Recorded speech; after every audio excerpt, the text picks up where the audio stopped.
बिहार में लोग जल रहे हैं और इन लोगों को पार्टियों की पड़ी हुई है। जिस दिन यहाँ पे घटना घटी उसके अगले दिन मुख्यमंत्री इफ्तार की पार्टी दे रहे हैं। जितना पैसा आप लोग इफ्तार की पार्टी पे खर्च कर रहे हैं भाई, और ये तमाम राजनीतिक दलों से मैं बोलूँगा, जितना पैसा आप लोग इफ्तार की पार्टी में खर्च कर रहे हैं उसका एक हिस्सा भी आप लोग यहाँ पे दे दीजिए तो इन लोगों का जीवन बेहतर हो जाएगा। कैसे आप लोगों का दिल मानता है कि आप लोग ये सारी चीजें करें और यहाँ पर आके इन लोगों के लिए आप व्यवस्था ना करें? मेरी अगर इन लोगों से मुलाकात होगी मैं जरूर इन लोगों के समक्ष इस बात को रखूंगा, पर जिन लोगों की जिम्मेदारी बनती है, अहंकार दिखाता है भाई, इन लोगों का सरकार का अहंकार दिखाता है। आना तक ये लोग जरूरी नहीं समझते, दिखाता है कि इन लोगों को फर्क ही नहीं पड़ता। भाई मुख्यमंत्री जी आप भी बिहारी हैं, ये लोग भी बिहारी हैं, बस संजोग से इतना कि नसीब से आप मुख्यमंत्री बन गए और ये लोग झोपड़ियों में ही रह गए। सिर्फ इतना ही फर्क है और कोई फर्क नहीं है आप में और इनमें।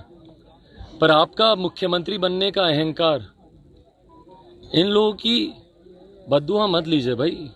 बहुत बुरे हालात में लोग जी रहे हैं, मवेशी तक, जानवर जले हुए हैं भाई। हम लोग तो बोल के अपना दुख बता रहे हैं, वो तो बता भी नहीं पा रहे हैं। और बताइए ये लोग बैठे एयर कंडीशन कमरे में एसी चला के इफ्तार की पार्टियां मना रहे हैं।